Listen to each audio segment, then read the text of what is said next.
of you have had a chance to go to the National Museum of African American History and Culture? Anyone? Only a few of you. Okay, awesome. So for those of you who have seen the museum, you're going to gain a lot more information tonight. And for those of you who haven't, this exhibit is so great because it gives you a chance to go in, experience some of the objects, the stories, the narratives from the museum until you have a chance to go to Washington, D.C. It's not in lieu of, but it's a nice compliment there. So let's see. And this exhibition will be up through December 29th. So tell all of your friends to come on in. As you know, we are a free museum. So you can come on in during museum hours from 9 to 4:30-ish, Tuesday through Sunday, and see the exhibit. Okay. The reason we can bring great speakers like Dr. Curtis is because of our Smithsonian Affiliates program. And tonight we are especially fortunate because we have Aaron Glavis, who is from all the way from Washington, D.C., along with Dr. Ariana Curtis, to celebrate this important exhibition. And I would love for Aaron to come up and talk a little bit about the Smithsonian Affiliates program, which is so important. And he's going to introduce Dr. Ariana Curtis, sorry. Thank you so much for being here, everyone. It's a pleasure to be here in Littleton again and representing the Smithsonian. I've had the opportunity to work with the Littleton Museum since 2003 as part of our affiliations program. Now, you may say, well, what does that mean? And so essentially the program was designed to bring the Smithsonian resources to communities across the country through our partnerships. They determined that an individual will make it to the Smithsonian 3 times in their lifetime. Once as a child, once as a parent, once as a grandparent. And so it's an organization that you all pay for. And so how is it that we can bring our assets to communities across the country and have you engage in a local or regional connection? So we like to say that we provide a national template and we use our affiliate partners to connect to the regional and local stories. So, and we're in for a treat tonight. Tonight, I'm thrilled to be introducing a truly remarkable scholar in the field of Latinx. Yeah, okay. So, Latinx Studies. And Dr. Ariana Curtis, who joins us from the Smithsonian National Museum of African American History and Culture. I would normally say NMAAHC because internally we like to use I say it in my talk, so go ahead and prep people for it. It's a long name. We like to use acronyms. Dr. Curtis is the first curator of Latinx Studies at the museum, where she leads research and collections that center Latinidad? Latinidad. Close. Okay. Close. I probably should. It's in Spanish. Yes. Okay. Through an African American lens. She also held leadership roles in major Smithsonian institution and initiatives, including Reckoning with Our Racial Past and the American Women's History Initiative. A seasoned public speaker, her TED Talk about women and museum representation has over 3 million views. Yeah, it does. Yeah, I highly recommend watching it. Curtis is a Fulbright scholar with a doctorate in anthropology. She is a founding member of the Black Latinas No Collective and board member of Duke University Libraries. Nice. The National Association of Latino Arts and Cultures, DC Diaspora Arts Council, and the Museum Association of the Caribbean. Please join me in welcoming Dr. Ariana Curtis.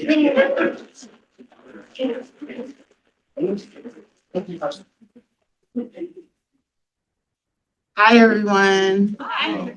Thank you so much for being here.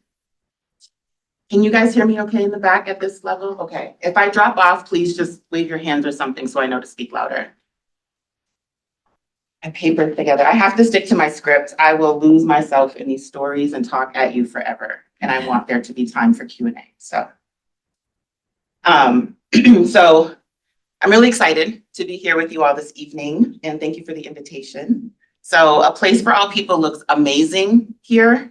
I would just say that we have this poster exhibition in our intern space at the museum, and there's small posters. And so it looks great. When I tell you that, I mean that very sincerely. It looks better here than we have actually designed it and placed it in our own space. Yay to Littleton. So it's created a new model for me to take back to Washington. So for me, creating a place for all people is more than just being a national museum that collects and displays representative stories from all over the country. We do that work though. So I'm gonna lead you on a few detours, and this is the first one. So when I was looking at our Colorado-based collections, I kept seeing photographs of groups and individuals, young, old, many in these colorful paper sleeves.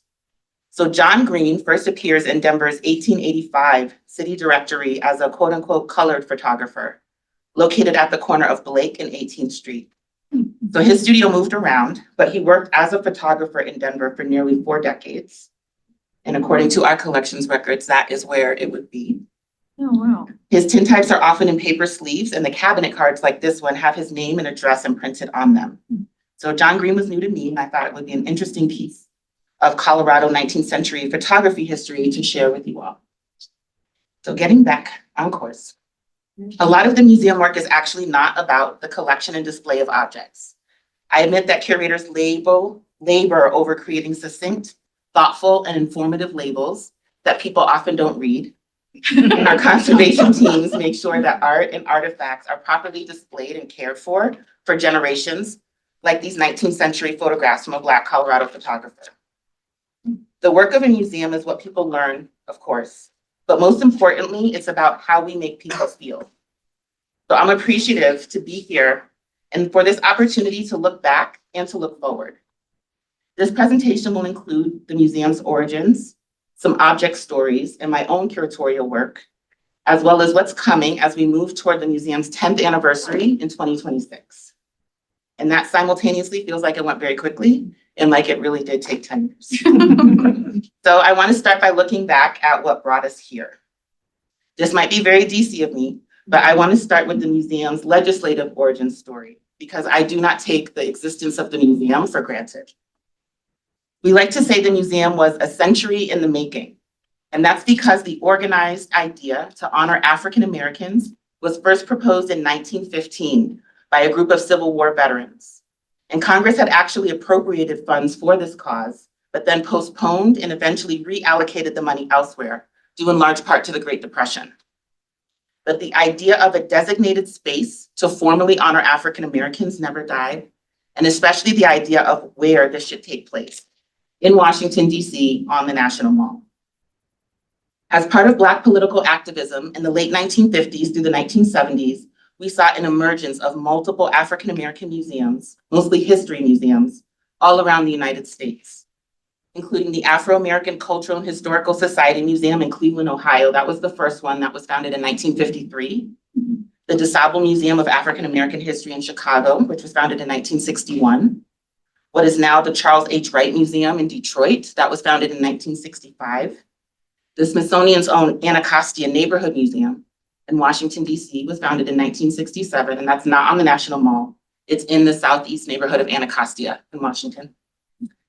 The African American Museum of Philadelphia was founded in 1976, and notably for art, the Studio Museum in Harlem was founded in 1968.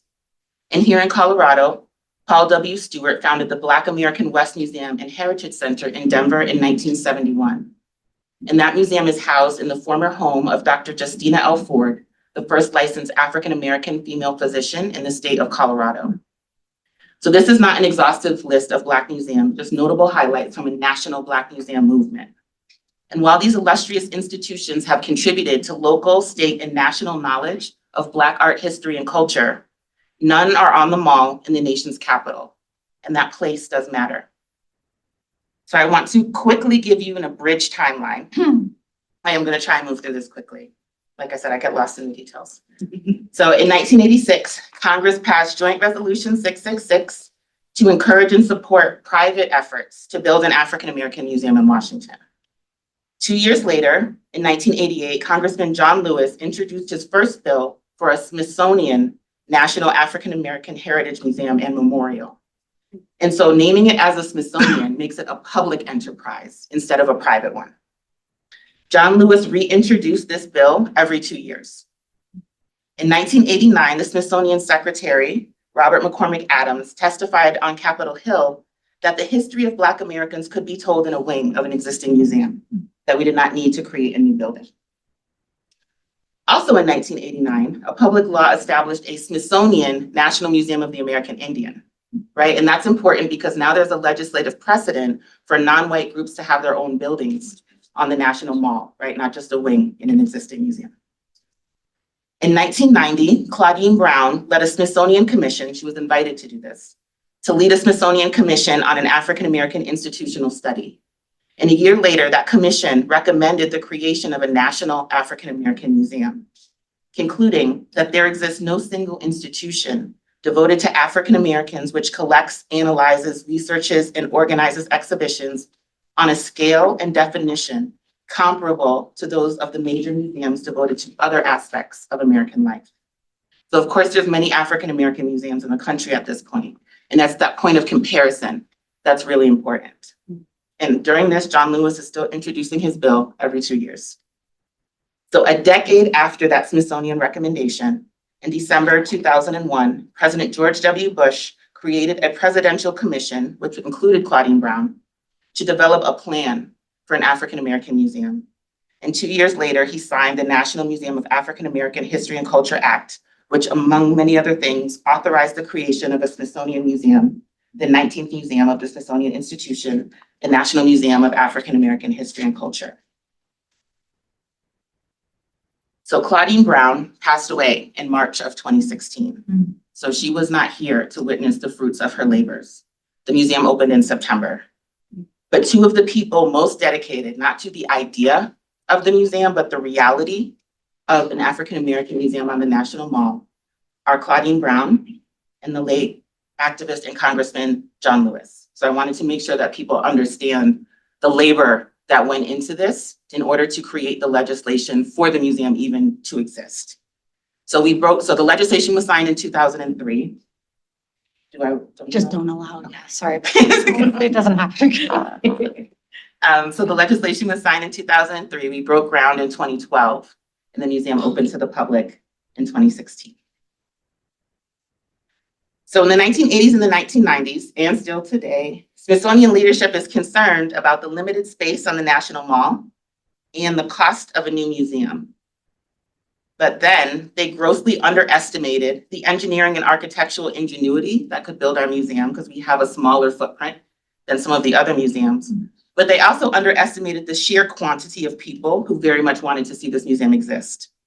So through new fundraising models, we actually broke the mold for what belonging looks like and what it can cost. So Congress provided $270 million to build the museum, and we had to raise an equal amount from private fundraising. We did not raise $270 million. We raised more than $400 million through private philanthropy. So there is a popular myth that Black people are not philanthropic. And I'm not going to take you on that detour, but that is factually untrue. There's also the myth, right, that Black people don't have money. I personally do not, but a considerable amount of that $400 million came from Black donors. So among the individuals who gave 1 million or more, 3/4 of them were Black. So I like to say a few people gave a lot. So thank you, Robert F. Smith. Thank you, Oprah, our top two donors, $21 and $20 million respectively. But a lot of people gave a little, and that was the game changer. So the museum launched a grassroots campaign that encouraged people to pledge $25 a year to become a charter member. And I know we have at least one among us. Is anyone in the room a charter member? About the efforts, frontline fundraiser Anna Barber counted that by grand opening, so by September 2016, there were 134 founding donors, 112 major contributors, 354 of the 2015 society, 770 ambassadors, and over 200,000 charter members, right? So even if just in 1 year, only 200,000 people gave that minimum of $25, that's $5 million. So my development colleagues would kill me if I did not acknowledge that the work we do is possible because of money, but how that money is raised and who gets to be a part of it is as inclusive as the stories we tell.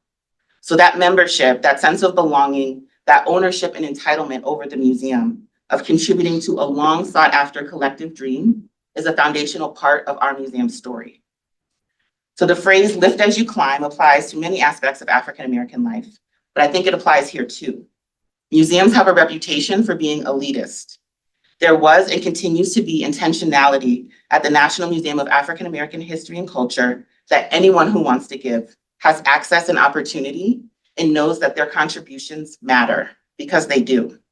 A few people gave a lot, but a lot of people gave a little, and that is why the museum exists. So the museum had, and I think still does, have the largest member base of any Smithsonian museum. So our building. For 28 years, Georgia Congressman John Lewis fought for this museum. And in the end, he had to compromise on a few things. So the museum would not be in the second oldest Smithsonian building, the Arts and Industries building.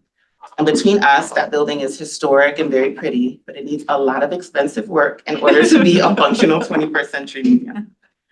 So arguably, a new building was the best decision that could have been made, because the building itself is also part of the museum's identity. And I think it helps tell a new story on the National Mall. So the corona shape of the building is inspired by the crown of this Yoruban statue, which is displayed in the center of our Cultural Expressions Gallery on the 4th floor. The exhibition, A Place for All People, says, you can sense the rising rhythm of hope in the building's angled silhouette, calling to mind the gesture of arms lifted in praise or triumph. So the shape is iconic. My business cards have it. It's our museum logo. You can see it in the gallery here, right? The Arts and Industry building could never. So the entire building is, this is our Cultural Expressions Gallery with the statue in the center. So the entire building is wrapped in 3,600 bronze-colored metal lattice panels, which pay homage to the intricate ironwork of enslaved and free African Americans, particularly in the US Southeast. The panels are cast aluminum coated with vinyl paint. And this lattice design, in addition to being unique and just visually interesting, catches the light on the outside and allows light to enter the building. So you can kind of see in some of the pictures that just the color of the museum looks different depending on how the sun is hitting it. And there are also cutouts inside of the building, like this one, that allow visitors to see out to the National Mall. So the building does not blend into the National Mall, but it complements. So the angle of the corona of the building matches the 17-degree angle of the Washington Monument. So that's, I think, why they look so nice in pictures together. And the main entrance of our building has a front porch, which you can see at the opening. So different homes all have their version, right? A porch, a lanai, a veranda, a stoop. Our porch encourages people to sit, to rest, to chat, to people watch. It's a welcoming gathering space even outside of the museum, and people do use it in that way. So Congress has now legislated 2 new Smithsonian museums, the Smithsonian American Women's History Museum and the National Museum of the American Latino. And I like to think, I know that I am biased, but I like to think that our museum has made warm and welcoming architecture a public expectation for new museums on our National Mall. So this is the blank space before the museum even existed. And I lived in DC more or less since 2003, and I can hardly remember, what the landscape of the mall looks like without the museum there. But that's our founding director, Lonnie Bunch, and our founding deputy director, Kinshasa Homiko. Okay, so I joined the staff of the museum in January 2017. I'd like to say I was there at the beginning, but after the building already opened, so I didn't have to do any of the hard labor. But opening weekend, my parents and I were 3 of the hundreds of thousands of visitors at the museum. And 2 things that struck me that I wanted to share. One is how many of the objects were donated, and 2, how included I felt in the storytelling of the museum. So I know that looking at credit lines is the nerdy museum professional in me, but it is interesting to see when objects enter the collection, if that information is included, but also where is it coming from? Is it a loan from another museum? Is it part of a private collection? Was it donated? The quantity of objects donated to me is one of the most beautiful things about our museum. And I love pointing this out when I give tours. Organizations, families, individuals donated many of the artifacts that are featured in our collection. And so one big one, literally, So this was built in 1853 on the Points of Pines plantation. So this slave cabin originally had one door, 3 windows. A back door and an extra room were added after emancipation. People lived in this home until the 1980s. Our museum curatorial team engaged in conversation with descendants of the enslaved African Americans and descendants of the enslaving families, who were all on site when the cabin was dismantled carefully, plank by plank, and transported from South Carolina and reassembled in Washington, D.C. This was one of 2 existing slave dwellings, and this was a gift to the museum from the Edisto Island Historic Preservation Society. Usually during presidential inaugurations, Congress holds a luncheon and a painting is specially selected to stand behind the head of the table. Because of COVID, there was no luncheon, so Senator Blunt presented Landscape with Rainbow by Robert Duncanson to President Biden and Vice President Harris. It's the first painting by a Black artist to be chosen for inaugural celebration. Now, Landscape with Rainbow is not part of our collection, but when I saw it, I remembered our 2 Duncanson works and just how peaceful they are and how taken I was with them when I saw them. The Garden of Eden is part of the exhibition here, A Place for All People. So the messaging of the museum has always been American history through an African American lens. And beautiful scenes like this remind us that the range of the African American lens is the same as the range of the human experience. Not everything is based in trauma and discrimination. We are also people who see and appreciate nature's beauty. That is our experience to have and to share. Garden of Eden is a gift of Louise Moore Bacon. This violin was originally owned by a slaveholder named Elisha Burke. Before he died in 1860, he gave the violin to Mr. Jesse Burke, an enslaved man on his Mount Pleasant plantation in Phillips County, Arkansas. According to the family oral history, Jesse was charged with playing the violin for entertainment for the slaveholder and his guests. This violin was donated to us by Shirley Burke, great-granddaughter, and on behalf of Jesse Burke's descendants. During slavery, legally free African Americans were required to register with county courts. In 1852, Joseph Trammell registered as a free person in Loudoun County, Virginia, and continued to do so every 2 years until 1865's emancipation. Trammell used this handmade tin to protect and carry his certificates of freedom, also known as freedom papers, that provide a legal record of his status as a free man of color. This tin and the freedom papers were a gift of Elaine E. Thompson in memory of Joseph Trammell on behalf of his direct descendants. The Greenwood District of Tulsa was one of more than 50 all-Black settlements formed throughout Oklahoma between 1865 and 1920. In late May 1921, the thriving African-American community of Greenwood in Tulsa, Oklahoma, suffered the deadliest racial massacre in United States history. After 24 hours, 35 city blocks were burned to the ground. More than 800 people were treated for injuries.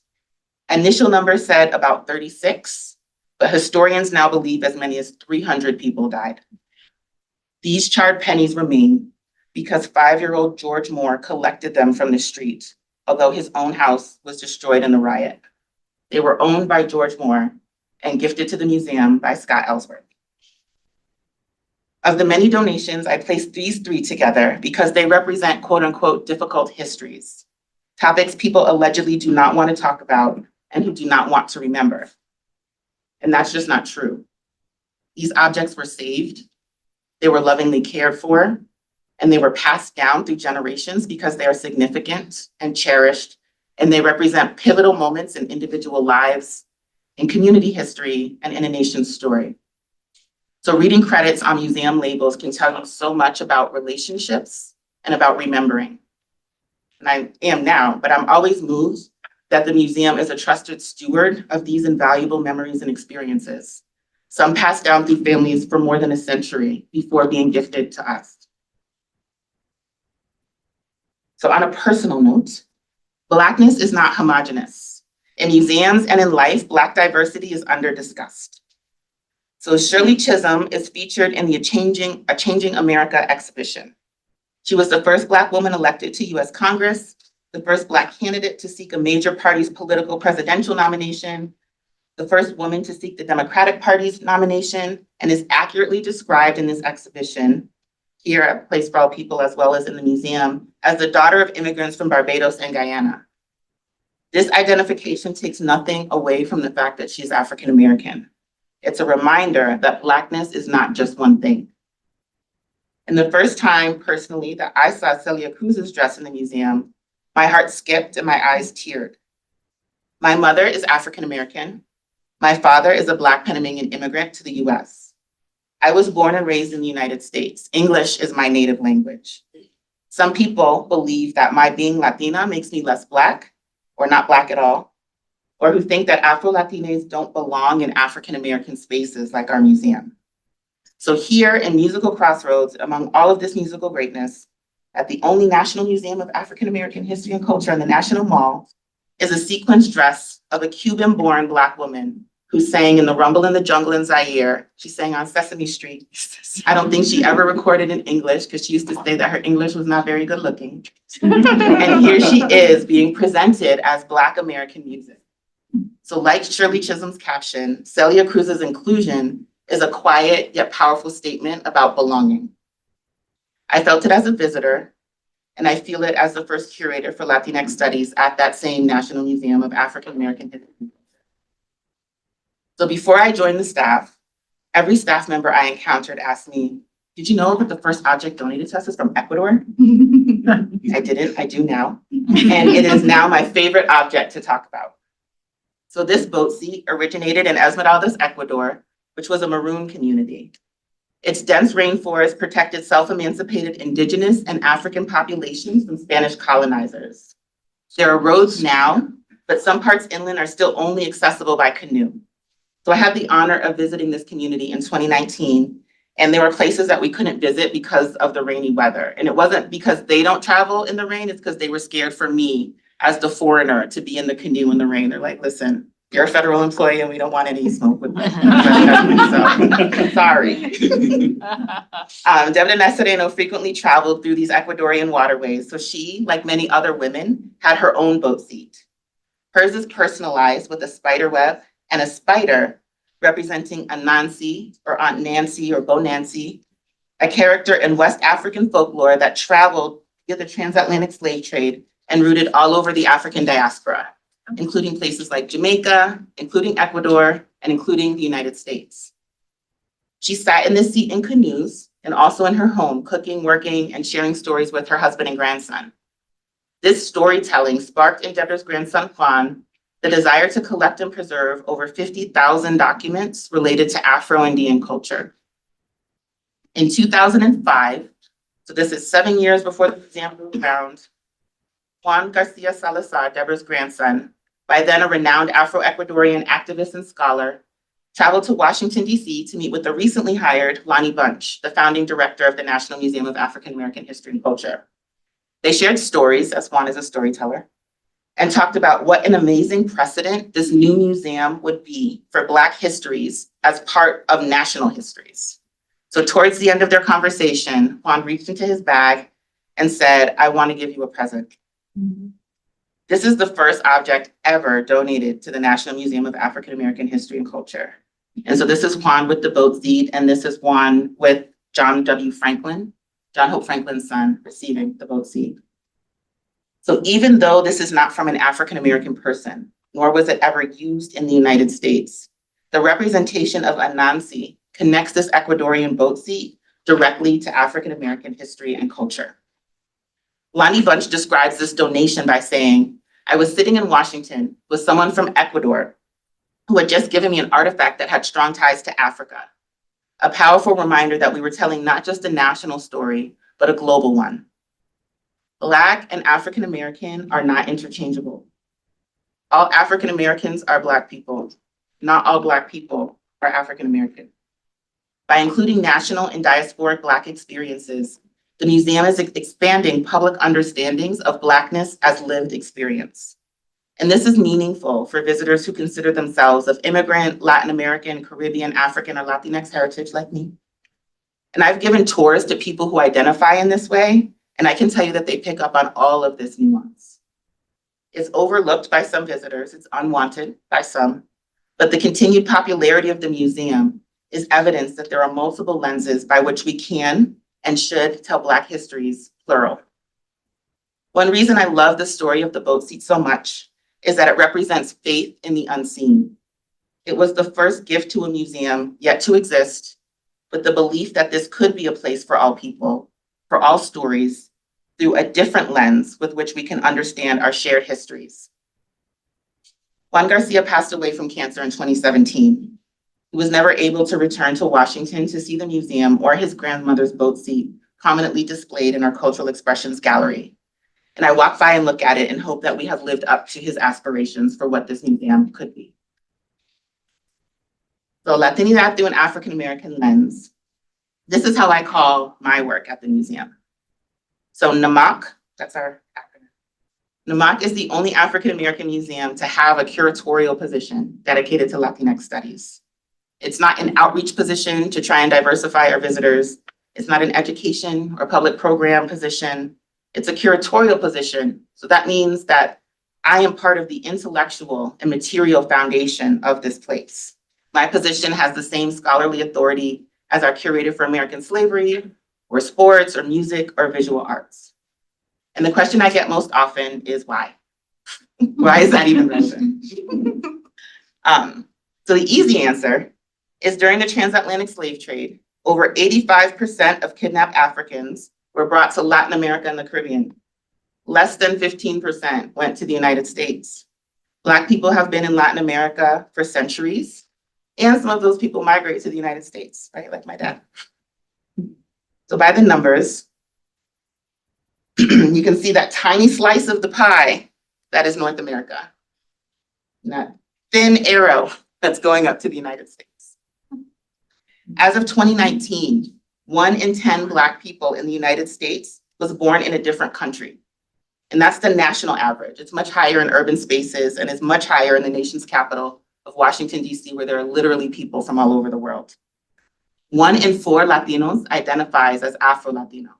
That's 25% of the population, and it's not even asked that well, so probably more. But of course, it's not that simple. We talk about diversity, but in my experience, have a difficult time envisioning what that looks like, what that means practically. And so I feel like museums are very helpful in that regard. So in very general terms, when I talk about Latinx collections at the museum, I use 3 terms: Latinx centered, Latinx inclusive, and Latinx related. And then of course, there's collections that have absolutely nothing to do with my collecting area, and that's true for anyone, right? Like not everything's about sports, even though there's a lot of sports content in there. So I collected this photograph of the boy with the chain, as well as the plantain pendant and the necklace itself. So both the photograph and the sculpture. So the child is Afro-Latino, and the necklace is signaling kind of a Caribbean Latinidad, being a plantain, and a US urban hip hop aesthetic with the chain and his pose. So both of the image and the sculpture are by Puerto Rican artist Miguel Luciano, who is white Puerto Rican. We do not exclusively collect from Black artists. I think that's a misconception. But the subject and the artist are both Latinx here, right? Latinx is not a race. So the complexities of race, identity, and place show up anytime we're talking about human identity. But because the subject and the artist are all Latinx, this is Latinx centered. The Detroit Tigers was one of the last teams in Major League Baseball to racially integrate. The first Black player to take the field for the Tigers in 1958 was Osvaldo Virgil Sr.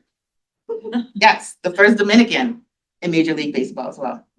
So the unnamed subject of this sign is Afro-Latino, right? The sign is not about him being Latino, it's about him being Black. So it's Latinx inclusive, but not centered.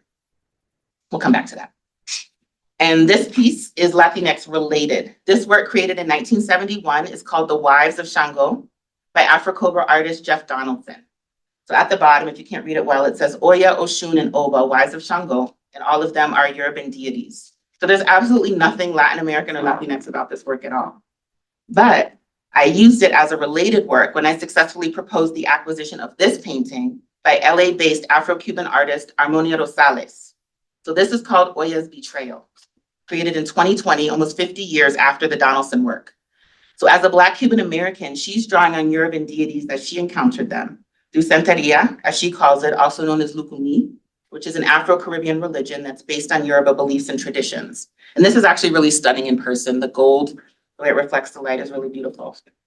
So Donaldson's The Wives of Shango and Oya's Betrayal are both diasporic, right? Because African Americans are part of the African diaspora.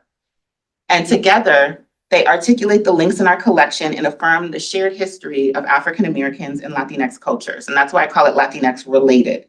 So the work was not explicitly created with that linkage in mind, but I think for me, this is one of the joys of curatorial work. This is what it means to build a collection, right? Each work is beautiful and has a depth of meaning on its own, but we reveal larger stories and connections when we place works in conversation with each other, right? That's what collections do. That's what exhibitions do. They bring objects together to tell stories. So a large part of my work at a young museum is increasing our object collection.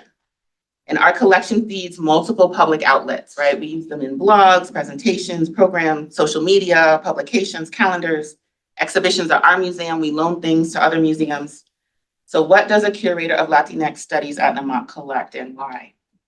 So this is a little nerdy, but you guys are here on your free time. So I'm guessing you're a little nerdy too. So these are my 5 collecting areas of responsibility.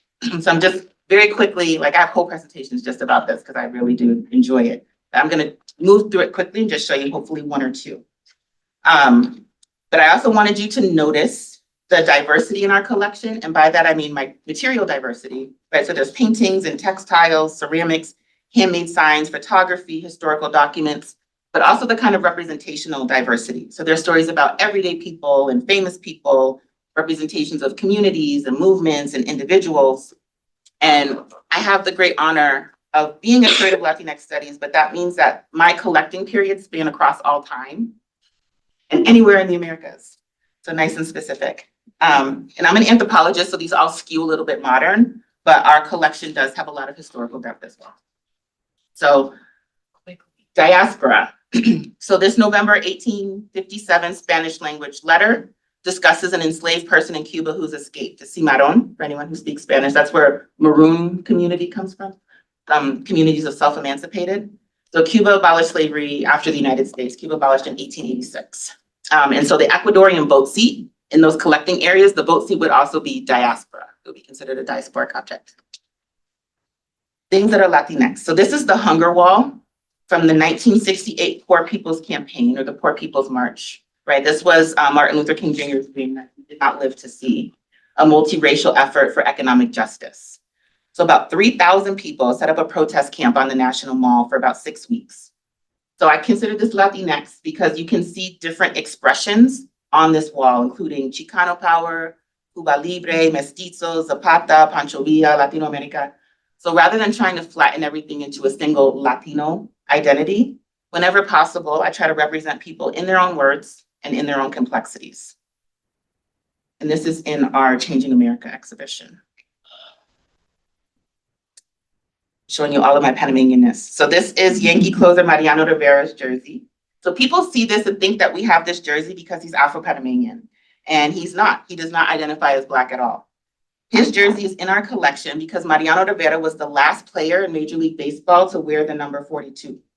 Major League Baseball retired that number across the entire league in honor of Jackie Robinson. And when they made that decision, Mariano Rivera was already wearing it. So he was the last player to wear 42. And that is why we have it. So we didn't collect this because of who Mariano Rivera is. We collected it because of who Jackie Robinson is.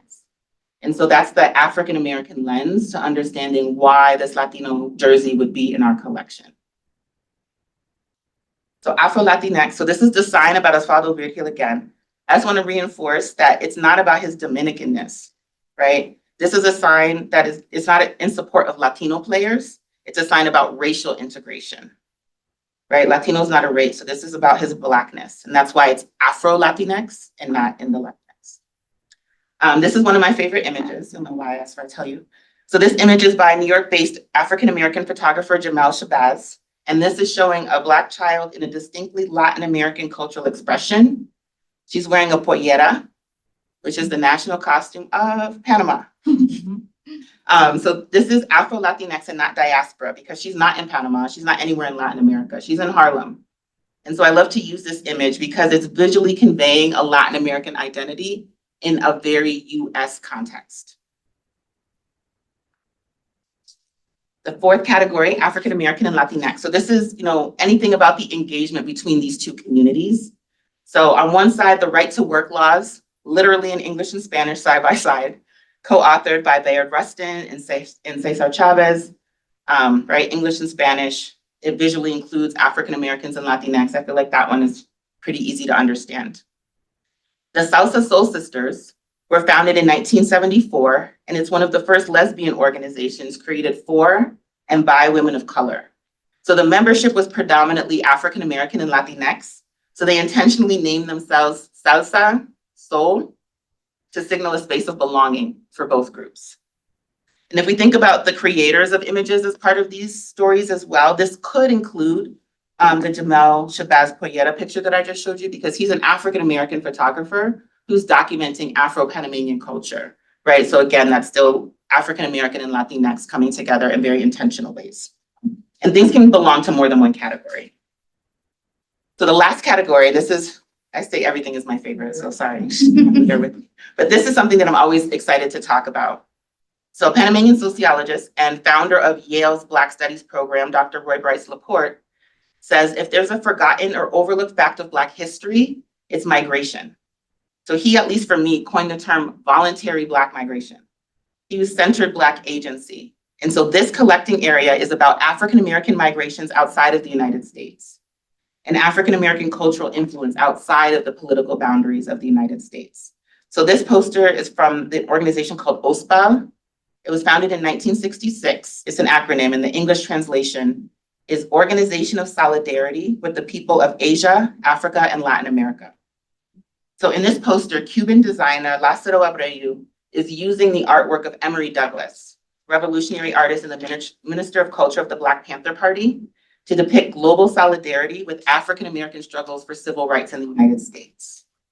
So I really just love the reciprocity here, because the Black Panther Party aligned itself with, quote, third world liberation struggles. And I don't think we always represent or understand the civil rights movement as having international attention or African Americans experiencing solidarity from people in other nations. We often frame the United States as extending solidarity, right? But not necessarily receiving it. But you see the message here is written in English, French, Spanish, and Arabic. So altogether, that is what Latinx Studies through an African American lens looks like. And that's the collecting work that I have the privilege of leading. So I do have a digital collections portal that I curate, and I can show that to you later. But there's not a single place in the museum that is dedicated to Latinx art history and culture. My curatorial strategy has been one of integration. So I contribute to the museum's collection, as I just showed you. My colleagues have been really generous with me because I comment on all of their exhibitions and suggest things, but some of them have been included. So there's stories peppered all over the museum's exhibitions. And this actually extends to our museum products too, right? The phrase, a place for all people, implies belonging. So it's one thing to say it, and it's another thing to show it.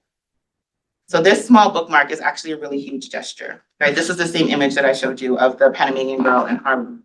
So I had absolutely nothing to do with the creation of this bookmark, right? The museum creates all kinds of products.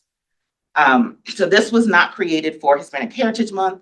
It's not created as a nod to diaspora. It's just an image that somebody who is likely not Panamanian chose to represent the National Museum of African American History and Culture. And so these small, quiet actions of inclusion matter as much and maybe more than our loud public declarations that everyone is welcome. Take you on a small detour. So I'm co-chair of a conference that's happening next month in Panama. And so that's actually why I asked for these bookmarks. I was like, oh, does the museum have anything that we can include in the conference bags? And so they gave me 250 of these. And I was like, oh my gosh, the Panamanians are gonna lose their minds. So I'm super, super, super excited. Oh, I did want to just point out that this image, the Poyetta image, is not in the exhibition. The same photographer took that image called Rude Boy, and that is in a place for all people. So this is one of my favorite photographers, Jamel Shabazz. Okay. Get back on track. Yes. So the phrase "a place for all people" implies belonging. It's one thing to say it, it's another thing to show it. And there's a third thing too, to feel it, right? The work of the museum is how it makes us feel. And so feelings do matter, but as I said, I'm a nerd and I like data. So I'm sorry that it's blurry. It was blurry in the report that I stole it from. So this demographic data is from voluntary respondents who visited the museum between March and May 2022, right? So we had more white respondents than Black, and then it just falls sharply for all of the other groups. And this Four Seasons data is from 2023 and it's pre-visit. So because people have to reserve tickets to the museum, that's where this data has come from. So you can see in the red box I made, we're pretty evenly distributed in ticket reservations between 25 and 44, then 45 to 54, and then lower, younger and older. So this slide, the light blue is Smithsonian data and the dark blue is our museum data specifically. So visitors to NMAAHC feel an emotional connection more so than at our sister museums. And the emotion most visitors felt was sadness, then pain, empowerment, anger, pride, and joy. And unsurprisingly, where a visitor spent their time greatly impacted those emotions. So people who toured our history galleries, which go from 1400 to 2016, felt pain, sadness, and anger, while those that viewed the cultural galleries, so that's diaspora, visual art, music, and performing arts, they were more likely to experience joy. But our visitors value the range of that emotional experience. Superior ratings were most associated with visitors who experienced a combination of empowerment, joy, and sadness. So anecdotal and quantitative data shows that we're creating physical, emotional, and virtual spaces for marginalized histories to be prominently displayed and experienced as part of the American story. So before I close, I did just want to show you what's coming up next and give you a few digital resources. Upcoming. So this exhibition is exciting to me. So as I said, our history galleries cover 1400s to 2016. This exhibition covers 1968 to 2016. Like I said, I didn't work at the museum when it opened, so I didn't curate any of our permanent exhibitions, but I am excited to be lead curator on the redesign of this exhibition, the first phase that will open for our 10th anniversary. So if you haven't been to the museum, come after 2026 and I will lead you on what I specifically can. The next, we have one temporary gallery. And the next exhibition in that temporary space is called In Slavery's Wake. So the publication is already out. That's the publication image there. But this is going to be our first multilingual exhibition. And it's part of an international collaboration through our Center for the Study of Global Slavery. So the exhibition is starting in Washington, DC, and it will travel internationally to 5 different countries. Just out last month, hot off the presses, is our Reckoning book. So in 2021, the museum completely redid its visual arts gallery in response to global and national urgencies. And so this book is based on that because we're redoing the gallery again. So this features this beautiful quilt of Harriet Tubman, which was a commission from the artist Bisa Butler. And it also, the exhibition in the book also features Amy Sherald's portrait of Breonna Taylor. If you're familiar with the one in the blue dress that was on the cover of Vanity Fair, that was in this exhibition and is in this publication as well. And just some digital resources. Oh, sorry, I forgot. And coming in 2026, the 10th anniversary collections book. So I'm actually excited about this. As I said, I'm excited about everything. So the publication is focused on the behind the scenes of collecting. So a lot of the donor stories. So some of what I shared with you today, but longer, much more detailed and much more entertaining. And so that is coming in 2026. We're working on it now. So the digital resources. So we are very committed to sharing the museum far beyond the museum's walls. And so I wanted, especially here in Colorado, to share these with you. If you wanted to take a picture of this, I think that's fine. I know it's being recorded, but so you can look up some of these websites on your own.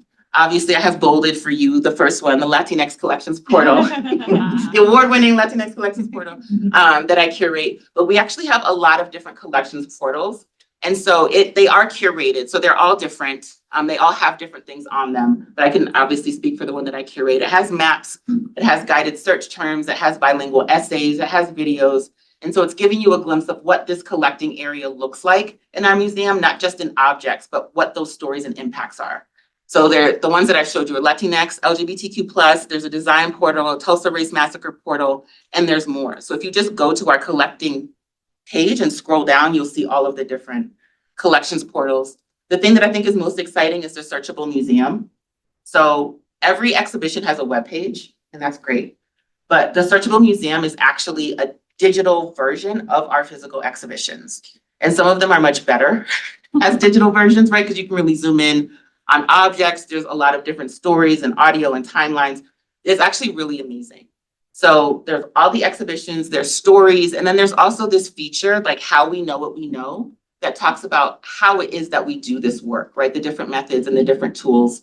So we are committed to putting all of the museum's exhibitions on Searchable. Not all of them are there yet, but one of the things that I think is exciting is that even our past temporary exhibitions are on Searchable.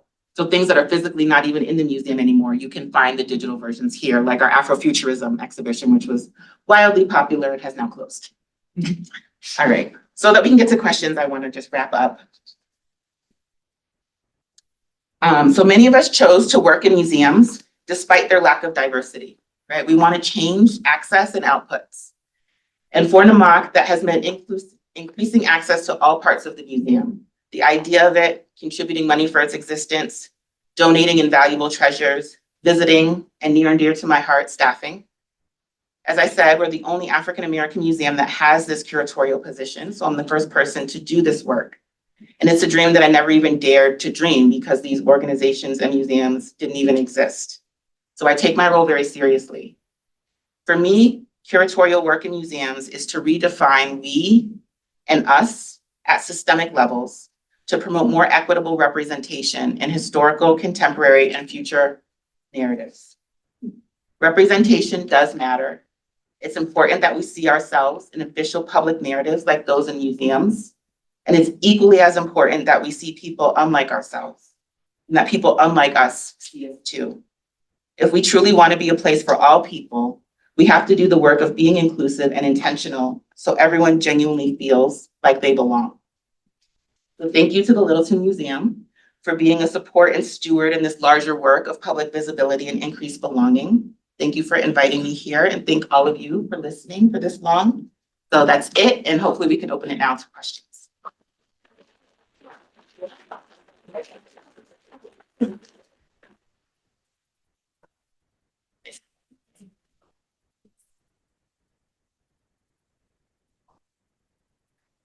So I was at the museum this fall or this late summer. Storage wise, where do you you rearrange things, right? So where do you store?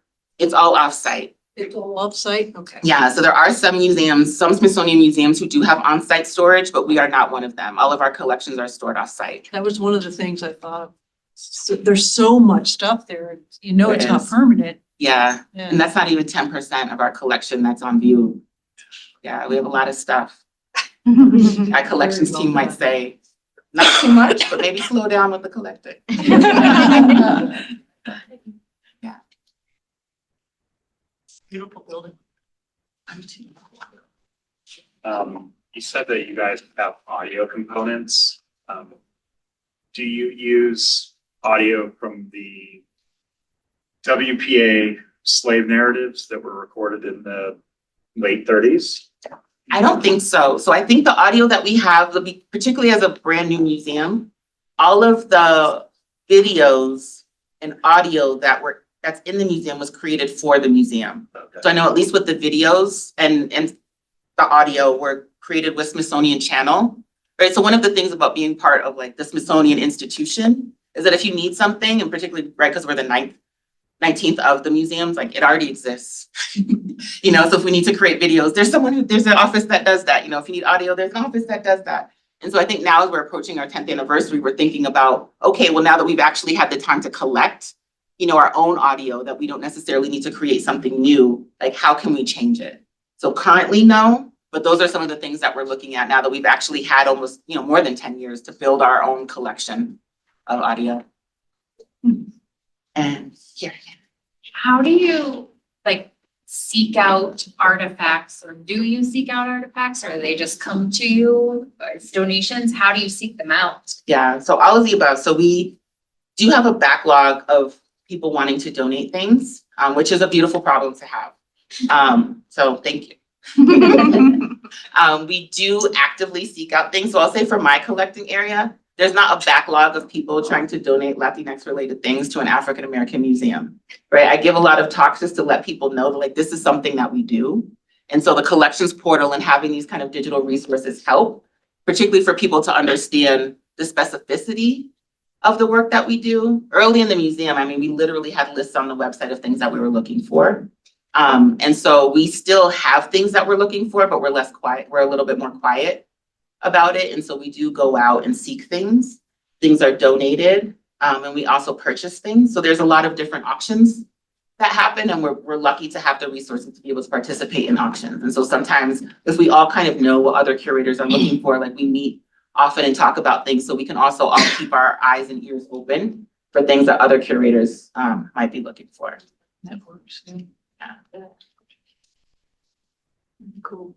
And if anyone ever has something that they're interested in donating, there is a link on our website for people who are interested in donating. And I promise you, it is not a link to nowhere. We very actively look at it, and the object is distributed to the curator who deals with that area. So if you do have something, please don't be afraid to just use that link on our website. Somebody will contact you. Yes. How did you approach, since this is a relatively new museum, and there are other artifacts that would have relevance to this museum and other Smithsonian museums, did some of them move over here, or did you fight over them? Or how did that, what were those discussions? We're all very collegial, so there was no fighting. But no, I think that was a very legitimate concern. And that's why, I know I keep referencing the exhibition, but it's really beautiful to see that, because this exhibition came out when the museum opened, right? So that's really the foundation of our collection that we're looking at, right? People who contributed things or things that we were able to find before we had the reputation that we have. So we love now that people are like, oh, this is a great museum, I want to donate my things there. But we weren't open when people gave the things that you see out there. And so it was a real concern, because there's so many African American museums now that exist in the country. Like, would we be able to build a collection, right? So that's why I say like that boat seat is so special, because African American museums have existed, for generations at this point. And he'd saved this family treasure to give to a building that he didn't even know what it would look like or when it would even open. So I think I like to focus on the donation stories, because people really do hold on to their things until they feel like it will be properly cared for if they let them go. And so I think it's just a real testament to how many things are still out there, right? I took one story out because obviously I spoke for a very long time, but like the Tuskegee plane, for example, that's in the exhibition, we had to convince them to give it to us, because they knew that once they donated it to the museum, that plane would not fly anymore. Right? Like they fixed it up. It was actually actively flying. It stopped where living Tuskegee airmen were. And that was such a joy for that retired Air Force pilot to be able to do that. And so we knew that when he gave that plan to the museum, all of that would end. And so it's weighing, what the work of the museum versus what this object or story does in people's personal lives. So we also do have this program called Treasures and Community Curation, where we go out and we talk to people about how to preserve their things for them to keep, right? So that it doesn't always have to feel transactional, that we can use what we know about preservation for people to keep their things, and they don't have to give them to the Smithsonian if they don't want to. But I think being able to have as many donations as we had, and just the fact that we raised enough money to be able to participate in auctions and things to really build our own collection. And as far as other Smithsonians having related things, I think that's the point, right? That we shouldn't be the only building, right? That tells African American history, and that all of the different lenses are important, right? So the art museums are going to be different. The modern art museums are going to be different than other art museums, is going to be different than American history, is going to be different than air and space. And so I think, we do borrow from each other, but the more African American history that's told at our institution, the better. I have a question. What about collaboration with museums that aren't part of that? Like, we visited the museum in Montgomery, that's very impactful. Do you do collaborations with them? Like, bring some of their stuff over, or do a special exhibit with their? We haven't, and I would say I think some of that is just because of our age. We're young as far as museums go, and still just establishing our own identity. It's Well, yeah. You know what I okay, mean? So just being, yeah. and that's why most of our exhibitions are permanent. We don't host traveling exhibitions, Oh, for okay. example. Okay. Right? Like all of the exhibitions currently in our museum are curated by our curators from our Okay. collections. Okay. So we're able to, collect and use. So Yeah. as you can see, our exhibitions travel, thank you. But we have not actually hosted any traveling exhibitions, but we all know each other and we collaborate Right. more It's just like programmatically than when people live in exhibition-wise. different states and can't get to, some people don't have the resources to go to Washington DC or Montgomery or other places. Yeah, It's just, but yeah. it's a big thing. There's an association of African American museums, so most African American museums are networked. So there's annual conferences and just ways that people work together that maybe don't necessarily have public outputs, Right. right? But very much, it does feel like a community. Yeah, that's nice. Yes, How do you preserve your artifacts? I'm sorry? How do you preserve your artifacts? Our conservation team is really great. They'll tell you that curators are the worst because we always want everything out on display all of the time. So I can't answer the how-to questions, but I can tell you, one of the big projects of the museum that we're still working through because COVID really threw us for a loop is making sure that we get things off view that shouldn't remain, whether the lighting or how it is, displayed, that things are fragile, particularly some of our older historical collections that can't be out as long. And so we have our conservation team that lets us know, like, you need to take this paper object off, right? Like the light will damage it. And so in order to preserve these things for generations, we have to make sure that we are treating them properly. And so we have conservation teams that all have their areas of specialization. It's like we have paper conservators, we have photographs, we have textiles. So depending on the material, we have specialists that are able to tell us, this is how long it can be out. This is where it can be out. We're very particular about when we loan out our actual objects to make sure that wherever they're going meets our conditions, and that the object will be safe and preserved there as well. So I'm sorry, I can't tell you the sciencey stuff of like how to, but they're very strict with us about it. Any other questions? I have a question. So you said you're an anthropologist. I am. What does that mean for your work? Interesting. So this This is an anthropologist who's asking me this question I went to graduate school with. That's gross. I was just telling my other anthropologist friend here, Kelly, about how when I first started in museums, so I worked at the Anacostia Museum before I came to African American History and Culture. So that museum that was founded in 1967 is part of the Black Museum. That's where I was when this museum opened. And it felt very anthropological there as a community museum because I felt like I was just doing so much community-centered work. I felt like, oh, this is just a different product from what I was thinking about in school. But coming to a big national museum, I was like, oh, I don't feel very anthropological in what I do. Until I get into meetings with all of my historian colleagues. And then there's just something, I don't want to say it's night and day, right? Because we all work together. But for example, for our 10th anniversary publication, I'm writing our chapter about iconic objects. And when they first gave me the potential list of objects, it was all like famous and celebrity type things. And I was like, well, where's all the everyday stuff, right? Like culture is what we create and pass down. Like, where's that? And they're like, what? Like, what? I'm like, what? And so just these kinds of discipline-based understandings and ways of practice, or like, I travel a lot for work. I recognize that I do travel more than some of my colleagues, but I think that's the anthropologist in me who's like, you need to go to the place. You can't just learn about something or talk to people. Like you actually have to go there and see like what it feels like to be in that place doing this thing that we are talking about. And especially when human subjects are involved, I recognize that not everyone has that training. And I was like, yes, it is more difficult to work with people than it is with archives. But just I think it's helpful for all of us to have these different kinds of training. So a lot of my colleagues are historians, but not all, right? Some have literature degrees, some have cultural studies degrees. So it really depends on what their area of expertise is in the museum. So I don't want people to think like you have to be a historian or an anthropologist to be a curator, but some people have education degrees. But yeah, it's interesting. I was just saying how much I feel like an anthropologist in the museum at particular times when people and places are involved, which is kind of every day. Any other questions? The museum, stories, or the exhibitions? Yes. How did you know you wanted to be an anthropologist? Oh, that's a good question. I actually didn't, and I appreciate that my advisor knew before I did. So I thought I wanted to be a political scientist. And so I had an interdisciplinary major at Duke where you could take any classes the museum offered. You just had to specify your geographic areas, right? So I had Latin America and North America, and I could take markets and management and literature and political science and anthropology, like anything. And so that's difficult when you want to go to graduate school, when you have to choose a discipline. I was like, oh, I think I want to be a political scientist. And my advisor was like, you don't. You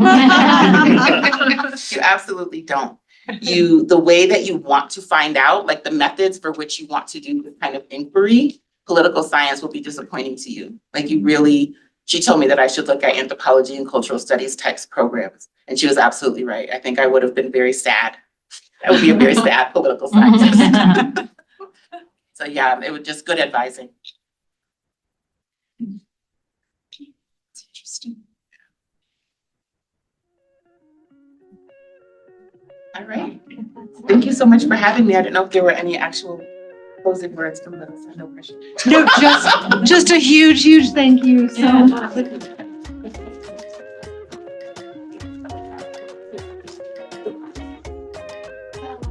Littleton Museum, and so this exhibition, Place for All People, will be up again through December 29th.